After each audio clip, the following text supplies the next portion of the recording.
অবশেষে উপদেষ্টা পরিষদ থেকে পদত্যাগ করলেন তথ্য সম্প্রসার মন্ত্রণালয়ের অন্যতম উপদেষ্টা নাহিদ ইসলাম।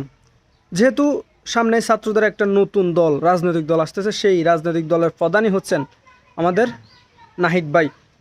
শুভকামনা রইল নাহিদ ভাইয়ের জন্য, যেহেতু একটা রাজনৈতিক দল আসতেছে, সেই রাজনৈতিক দলের প্রধানই হবেন তিনি। বিষয়টাকে আপনারা কীভাবে দেখতেছেন অবশ্যই কমেন্ট করে জানাবেন। যেহেতু আমার মতে জুলাই আন্দোলন থেকে শুরু করে তার যে একটা নেতৃত্বের যে গুণাবলী সবগুলাই তার মধ্যে আছে।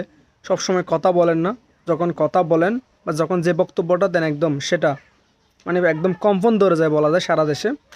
তো শুভকামনা রইল, যেহেতু নতুন দলের জন্য তিনি পদত্যাগের ঘোষণা দিলেন।